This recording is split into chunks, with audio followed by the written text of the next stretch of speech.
I'm Jesse Gutierrez with Planning and Zoning, and I'll be here to assist tonight. Hey everybody, I'm Jeff Engstrom. I'm also with Planning and Zoning, running the show from the background. Hi everyone, I'm Rachel Tepper with Planning and Zoning, and I've been helping out with some of the IT for people who can helping them log on into the meeting tonight, and I'll be helping with the question and answer. Good evening. I'm Mark Walters, and I'll help moderate the questions tonight. Hi, I'm Maureen Meredith. I'm the case manager. I'll do the staff presentation, and I will be the main contact person for people who have any questions after this meeting. And my contact information was on the notice you received in the mail, and will be in this presentation as well. So as you probably know, this plan amendment case is in the East Riverside Old Torf Combined Neighborhood Planning Area. The case number is NPA 2020-0021.01. As I said before, I'm the case manager for the plan amendment case. Kate Clark is the zoning case manager, and there's her email and contact information as well. So the agenda is I'll go over the case information, we'll go over the meeting ground rules, how to participate in the process. There's a brief presentation on what is a plan amendment, what is a future land use map, or rather why there is a plan amendment and what is a future land use map. Then we'll go into the applicant's presentation. Then we will open the session for questions and answers. I see we've already had some questions submitted. We'll just hold on those until we get to the Q&A session in the meeting. So again, this is in the East Riverside Old Torf Combined Neighborhood Planning Area, the Riverside sub-area. The property address is 1829 South IH35 Service Road northbound. It is approximately 1.068 acres. Again, the case number is NPA 2020-0021.01. The request is to change the future land use map from commercial to multifamily land use. The associated zoning case number is C14 2020-0075. The zoning request is to change the zoning from GRNP, that's Community Commercial District Neighborhood Plan, to MF6 NP, which is Multifamily Highest Density District Neighborhood Plan. The property owner is Gopal Guthikanda. I'm not sure if I said that correctly. The applicant's agent is Victoria Haas and Ron Thrower from Thrower Design, and they will be the presenters of the case after staff presentation.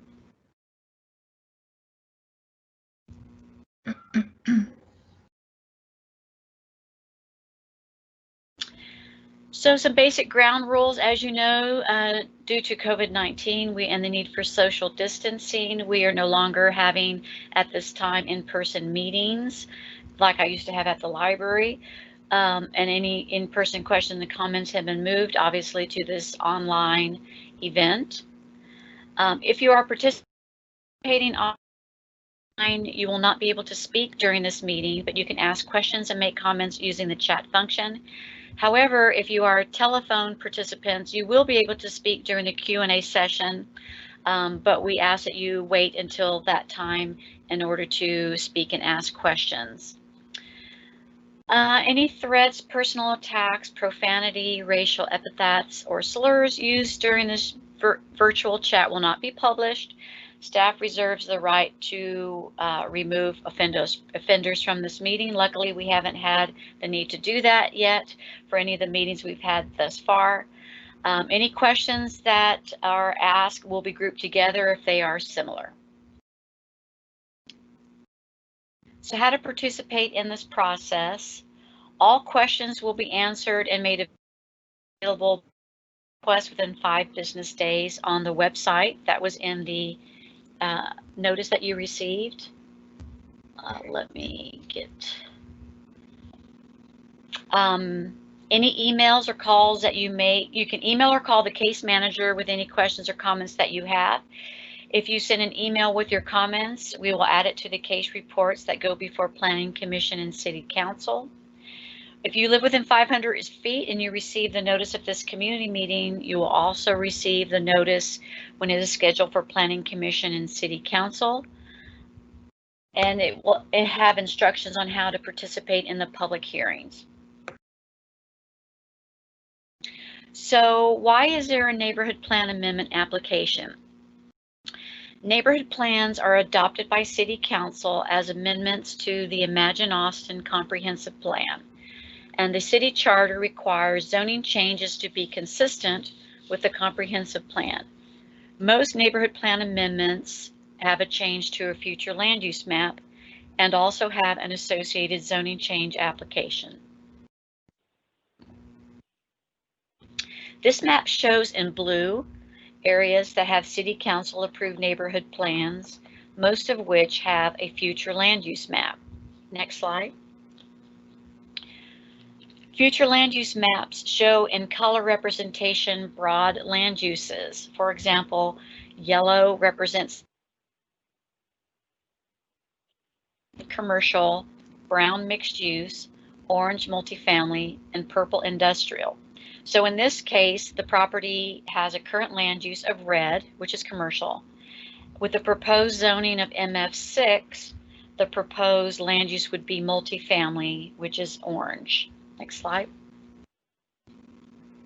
So again, we have a chart that shows the representation of the land uses. Like I said, multifamily would be proposed for the orange, change to the future land use map, and the existing is commercial, which is shown as red.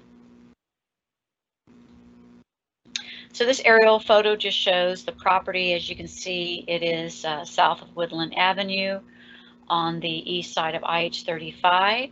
Next slide. Here's just a Google shot of the lot with the two buildings on either side, north and south. Next slide. This is the future land use map. It shows it in red. You can see to the east is yellow, which represents single family.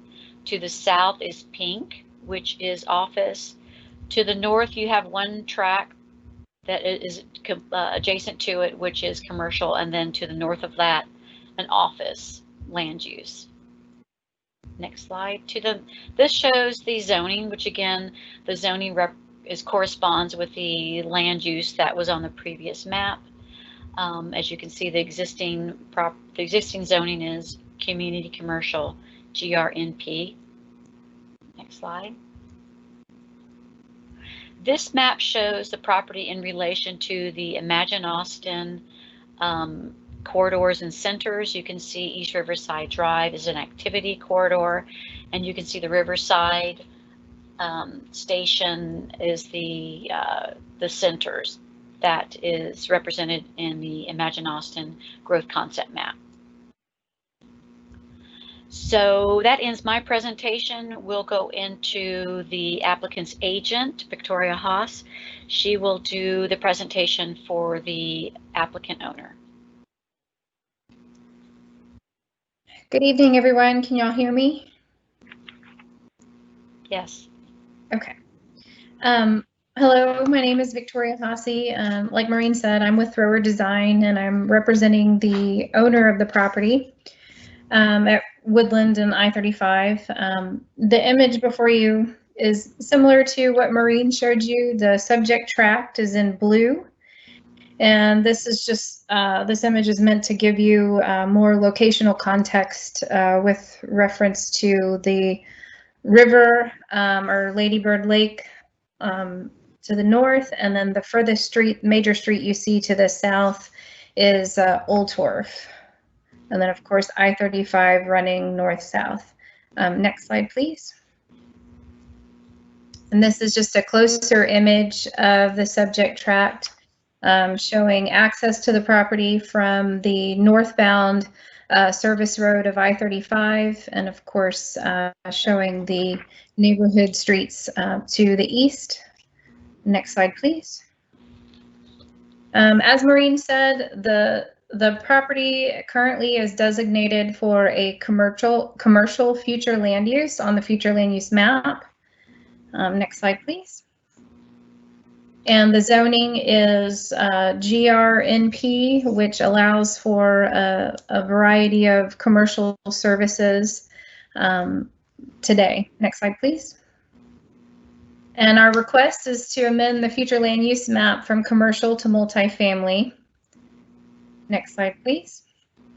And we are making this request in order to, in conjunction with a zoning request, in order to build an apartment style condominium development at this location. The development is proposed to be 90 feet in height, which is the maximum allowed by the MF6 zoning district. In addition, we don't have a absolute number on the dwelling units, but it will be greater than 100, and 50% of those will be affordable, truly affordable per the City of Austin affordable housing programs. And that particular program has not been established just yet, but the plan is for 50% of the units to be affordable. The property has access to I-35 from the service road only. There is no access currently to the neighborhood to the east, and there isn't any proposed with this development either. So, and there are vegetative buffers currently that separate the single-family neighborhood to the east from this subject tract, and those vegetative buffers will remain. Some of that may have to be removed temporarily in order to address infrastructure easements for utilities and things like that. But anything that is removed will be replaced to the greatest extent possible, and there will be more trees planted along portions of the eastern border in order to help with screening. Also, too, to help with screening, there will be no balconies or windows on the eastern facade that faces the single-family residences, and to further that element of desired privacy, we understand that 90 feet, the neighborhood is looking for increased mechanisms for privacy, and in order to do that, they have also determined that they are not going to put any windows. Only transom windows will go on that eastern facade. If for those of you who may not be familiar with what a transom window is, that is a very narrow window that's really intended to let in light only. It's not a window that's intended for actual viewing or visual purposes of looking outside. So they have committed to only transom windows along that facade of the building in order to increase the level of privacy to the neighbors. And again, like I said, there will be a number of trees remaining along that vegetative buffer, and there will be planting of more trees to the extent that the city will allow along that eastern edge. Next slide, please. So this is a conceptual building footprint to show highlighting some of the trees that are existing and plans for putting in some additional trees. I just want to note that there will be a privacy fence or some type of fence that will be put in place, and it'll be as high as the city allows it to be without having to seek a variance. Next slide, please. This is another view just to give you an idea of where the single-family houses sit on the right-hand side of the screen and adjacent to the proposed building. Again, showing there's some images up at the top of the screen showing some possible fencing options. Obviously, the owners want to hear, property owner wants to hear what the neighborhood has to say as far as what their concerns are, what the desires are. So that could include ideas for fencing options to consider as well. Next slide, please. And this is an image of the proposed development using a Google Street View screen to kind of give an idea of what this building is going to look like placed behind. And this is a view from Matagorda Street. And you can see there will be new tree canopy back there that's proposed. In addition, they have added the mural leaf pattern on that eastern facade to kind of blend in with the tree canopy that's back there. So that's another element that they've taken on to try to help this affordable housing development fit in a little bit better visually with from the neighborhood side. So next slide, please. With that, I'm available and Ron is available to answer any questions. This is our contact information. The phone number you see is our office phone number, but we do get calls from that number even though we're working from home. And again, you can reach us at our email address as well. We did send out letters to adjacent landowners with our contact information ahead of time, and we look forward to having more conversation with neighbors and hearing about any concerns or ideas. And with that, I'm finished with my presentation. Okay, so Mark, did you want to do the Q&A? Should I introduce it or? Sure, I'll jump in. Okay. Currently, well, we have 2 questions that have been submitted. The first one is from Kemp Dixon. It says, can we limit the stories in the apartment complex so it won't loom over the houses? And who wants to field that question?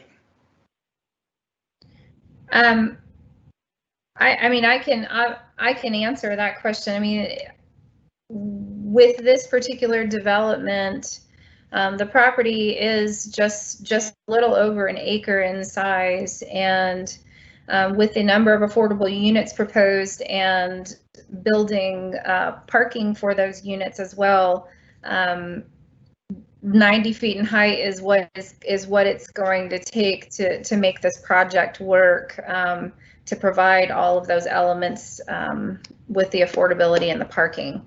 So while I guess in theory it could be limited, the project is not going to work if we're not going to be able to get the 90 feet in height that is needed in order to make this project work.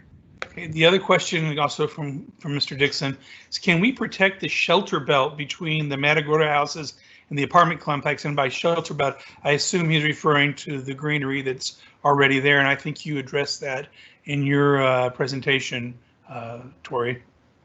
Correct. Yes. Like I said, the plan is to leave as much of that in place as possible.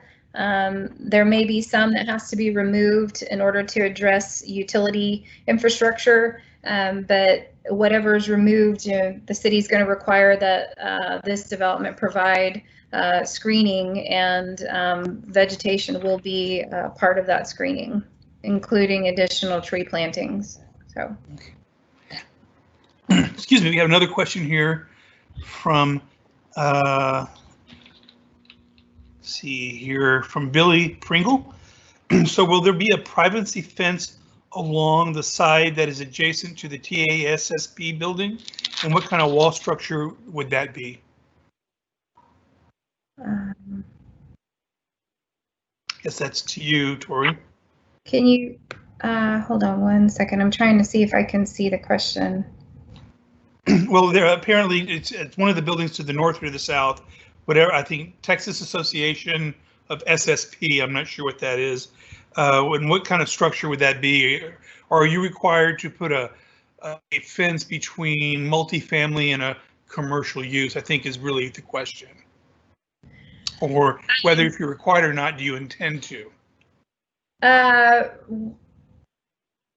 You know, that's a question I'll have to get back on.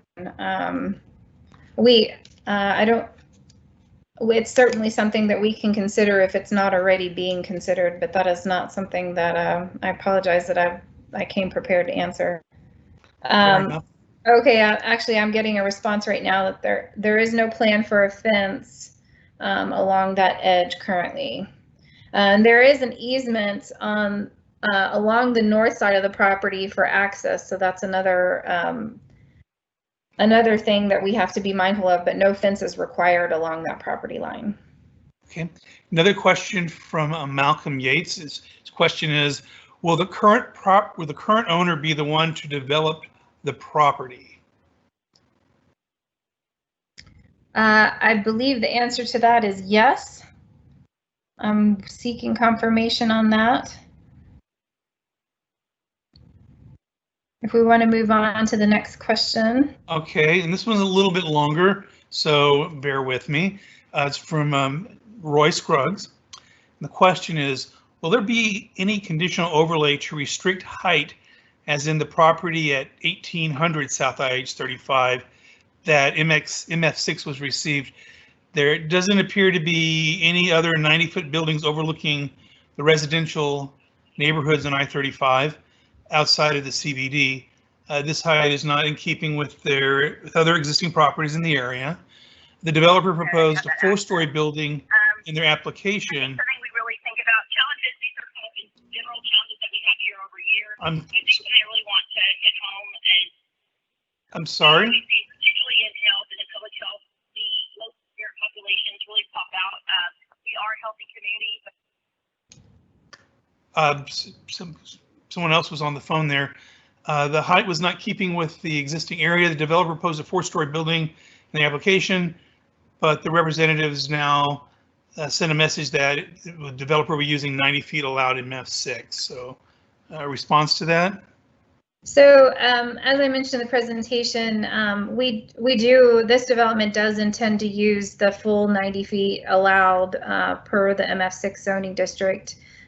So like I said, that 90 feet is what is going to make this project workable in order to provide affordable units and to provide parking.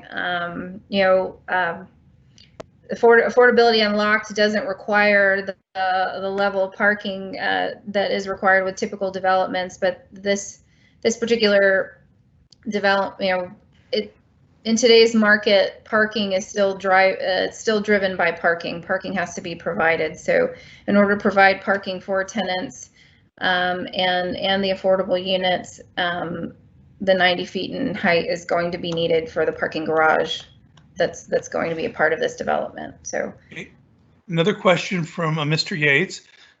Will the owner apply for a variance for compatibility? So under Affordability Unlocked, compatibility, I believe that is waived. Compatibility is waived. Okay. Another question from Roy Scruggs is, will there be a traffic impact study completed on this property? Will you need a TIA? So a TIA was not required at the time of zoning. The proposed project doesn't generate the amount of traffic that would trigger having to produce a TIA. Now, that is something that city staff will look at again at the time of site plan when when all of the details are in place about the project.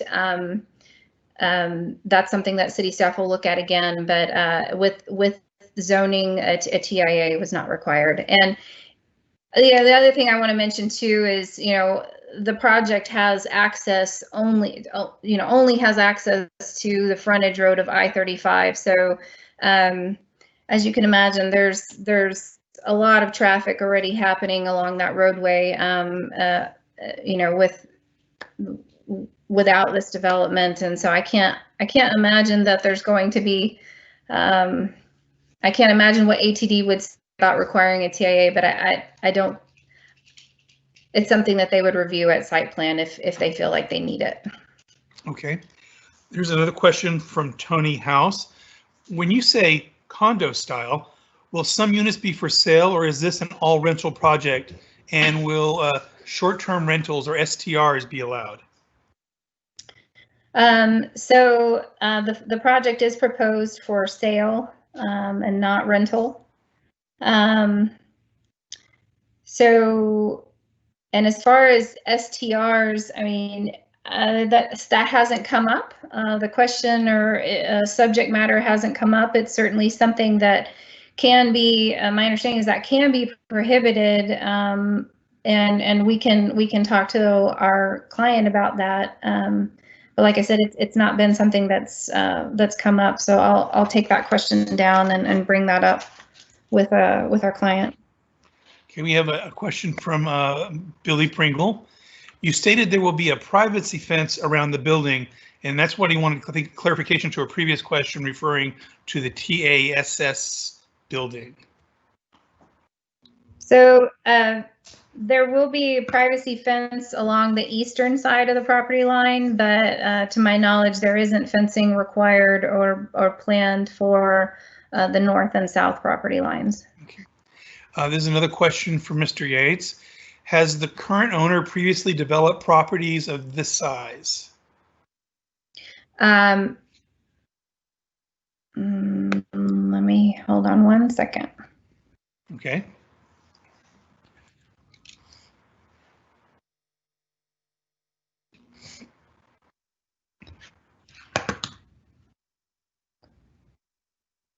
I believe the answer to that question is yes, but I'm seeking clarification. So, and also I just wanted to ask, the TASS building that you're referring to, is that to the south or to the north of the subject tract?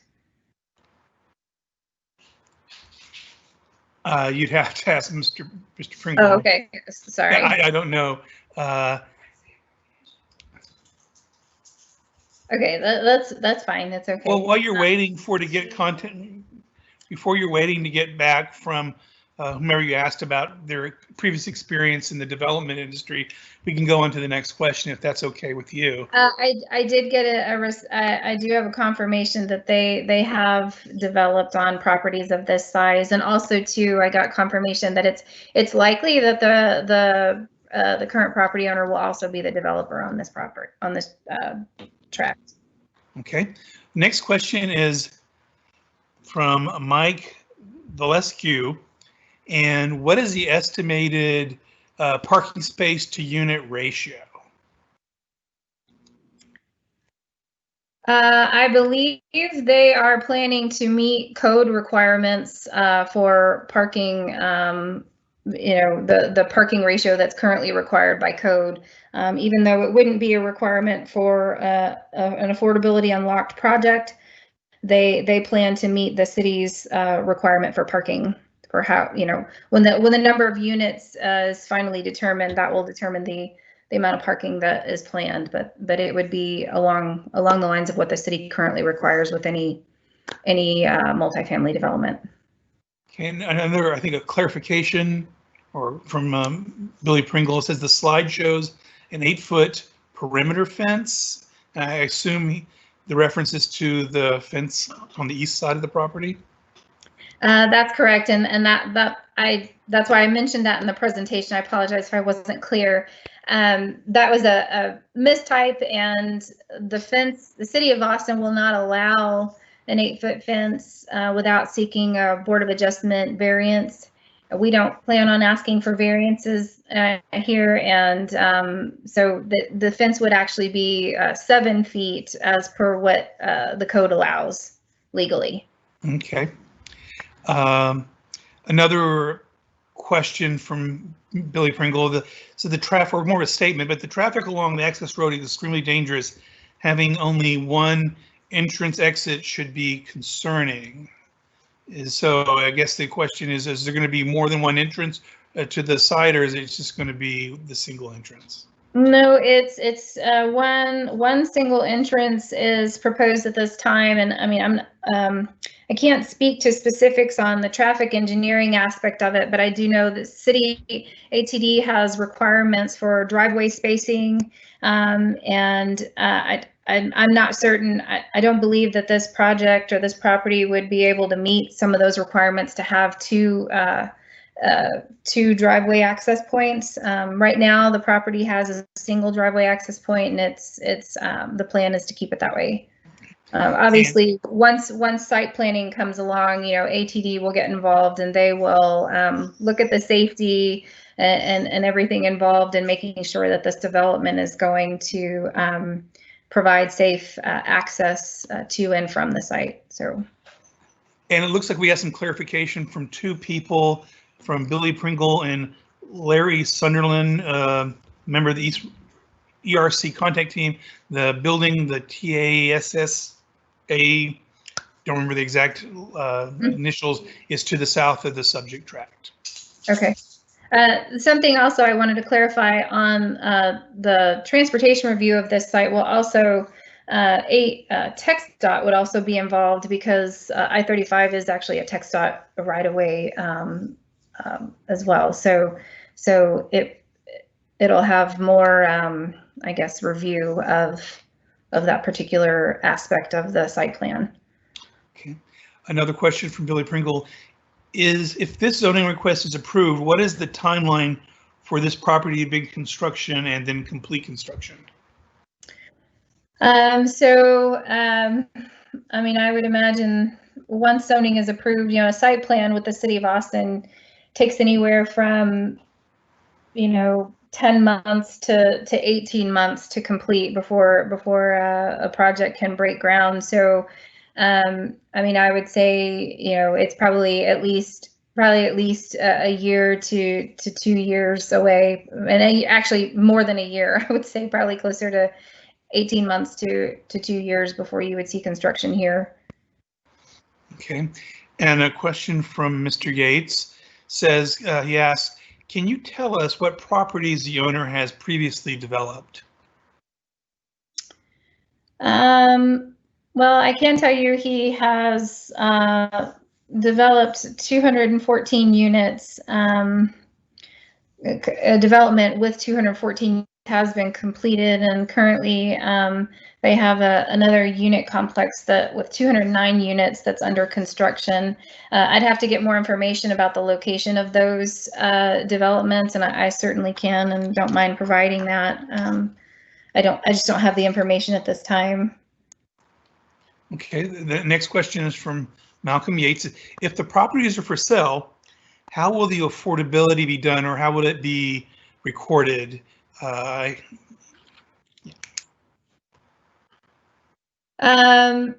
Well, so with this, with the affordability component on this particular property, or with any property that's going to move forward and make a claim for affordable units, council is going to, there are requirements that you have to partner with an affordable housing organization to put in some documents in place, usually in the form of restrictive covenants, to ensure the level of affordability that is proposed for the site, that will move forward. So there are those things in place, and actually it's a subject matter that council is talking more about right now, but our plans to. But with participation in the city's affordability program, there are requirements in place to make sure that things move forward as they've been planned. So. And currently, those affordability is tracked by the Neighborhood Housing and Community Development Department, which will soon be the Housing and Planning Department. Clarification from Billy Pringle, the TASSP to the south of the subject tract is the Texas Association of Secondary School Principals, who's apparently a close neighbor of his. Okay. And he thanks you for answering questions. So, see, that is the last of any questions that we have. I think we have a caller on the line whose last four numbers of the phone number is 2090. Does that person have any questions? I don't know if they're muted or not. I'm sorry, I put myself on mute. I did, and it took me a while to find the button. It happens to all of us. So these aren't, let me just clarify, I jumped in late. So these are not apartments. These are going to be like condo, sort of townhome. They're going to be owner as opposed to rental. That's correct. They will, Okay. the units will be for sale individually, correct. Okay, all right. Do we know what the price range is on those units? Well, I don't know. Let me see. Hold on. I mean, I can give you price ranges for affordability. Affordability, the units that would be affordable, but I actually don't have the information for. Oh wait, no. Okay, that's fine. What about the affordable ones then? So with affordable units, I mean, at 80% MFI, 1 bedroom efficiency would be 157,000. 2 bedroom would be 187,000. 3 bedroom, 198,000, and a 4 bedroom at 217,000. Okay. And if I may, Tori, those units also have a timeline where they have to be affordable for a given period of time when they're for sale or for rental, for that matter. So there's a certain affordability locked in over time over the project for that program. What's that timeline? I think it's. I just did some research on this. I think it's 50 years for. I think it's 40 years for sale. 40 years for sale, and I want to say it's what, 90 years for rental. It's something like that. Somewhere along those lines, yes. Cool. All right, units are affordable for 99 years. For sale, units are 99 years. Yeah. So the affordability level will be locked in for 99 years. One more question, because we found out that it'll be like a 1 to 2 year timeline before they begin construction. About how long do they plan? I mean, how long will construction take? That's a good question. Let me see if I can get an answer on that. I mean, really hard to say. Just because the city's process, you never know when you run into issues along the way, but I'm just waiting for an answer. 18 to 24 months before construction is complete. Okay, thanks. Let's see if there are any more questions in the queue. There's 2 more questions. And also, if I can clarify, so it's the period of affordability for sale units is 99 years, and for rental units, it's 40 years. Okay. I have a question from Mr. Yates. As I understand how a rental unit is affordable with MFI, with for sale units, do you sell them with less than market rate units? I guess, how is that for sale affordability tracked? Well, I mean, I'm not sure if I completely understand the question, but 50% of right now the proposal is 50% of the units will be affordable through a City of Austin affordability program, and like you said, Mark, the city helps to track that. The rest of the units would be market rate. Okay. Question here from Nicholas Kell.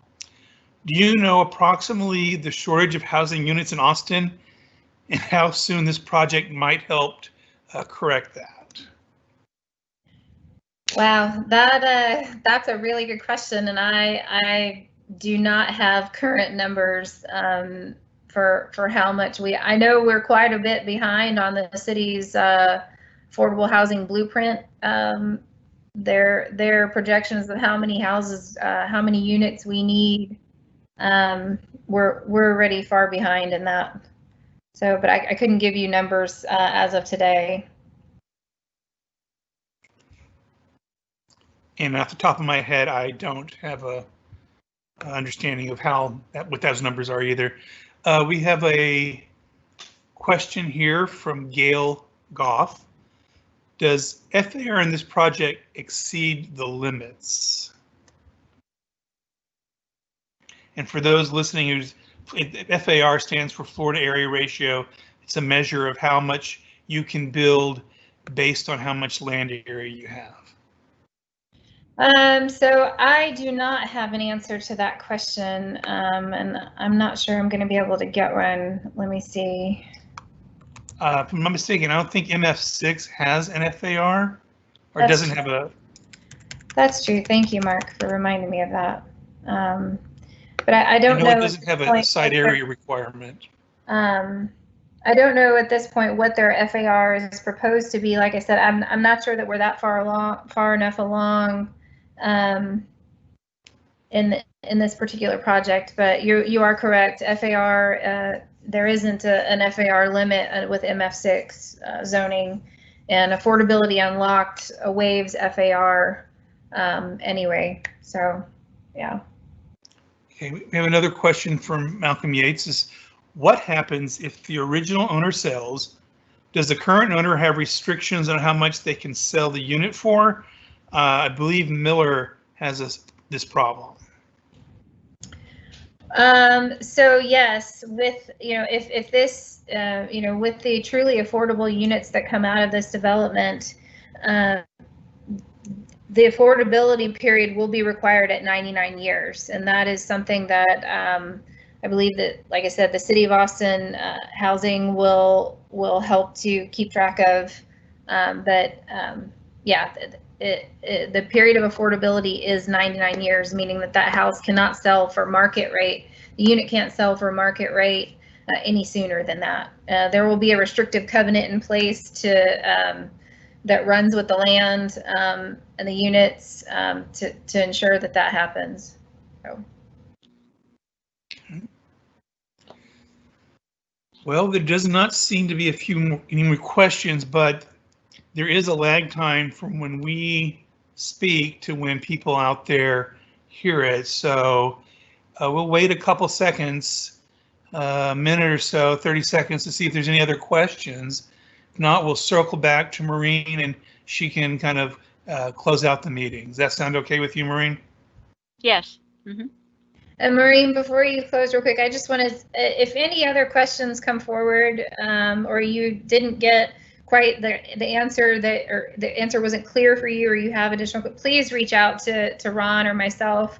We will make ourselves available to get you answers as quick as we can. So.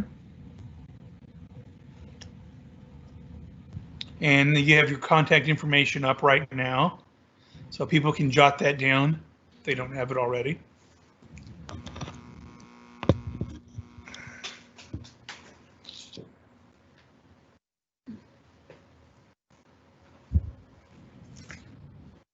No.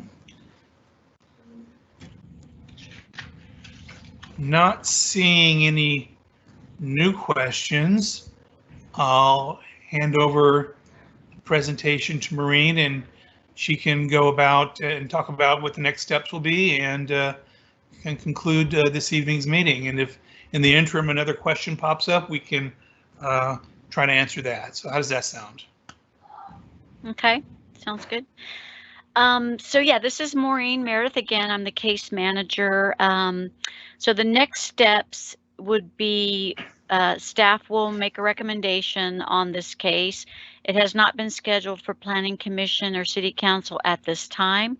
So I would encourage the planning contact team, if you have not scheduled your meeting in which you plan to make a recommendation, I encourage you to do it sooner rather than later. Once the cases are scheduled for Planning Commission, our case reports are for that date, at which time, if you wanted your letter of recommendation added to the case report, we would need it at that time. But I'll keep you posted. when the case is scheduled for Planning Commission and what that deadline would be for us to get your letter. Again, like Tori said, if y'all have additional questions, you can, run them through me and I can forward them, or go directly to Victoria and Ron. Any comments or questions that you wanted added to staff's case report, again, we'd need to get that in writing so we can add them, and I make sure I'll let y'all know the deadlines for that. Let's see, if you live within 500 feet and you receive the community meeting notice in the mail, you will receive the notice. It's got a strange thing that this event will continue in a moment. I don't know if we cut out or what's going on there. Jeff, do you have a sense? I think Jeff actually got dropped from the meeting. I'm sure he'll drop back on in a moment. But I believe we're still live, so I think we can continue talking. Okay, it just says the live event will continue in a moment. I just want to make sure people in the community can hear us. Okay. So anyway, that's the basic next steps for the plan amendment and zoning case. Let's see, don't see any more questions. Do we want to go ahead and end the meeting? That sounds like a pretty good idea. I'd like to thank everybody who took the time out of their evening to join us tonight, and thank you for that. And if you have any questions, you can contact Maureen or the folks from Thorough Design. So with that, we're going to conclude the meeting, and you all have a great evening. Thanks. Thank you. Good night. Good night. Good night.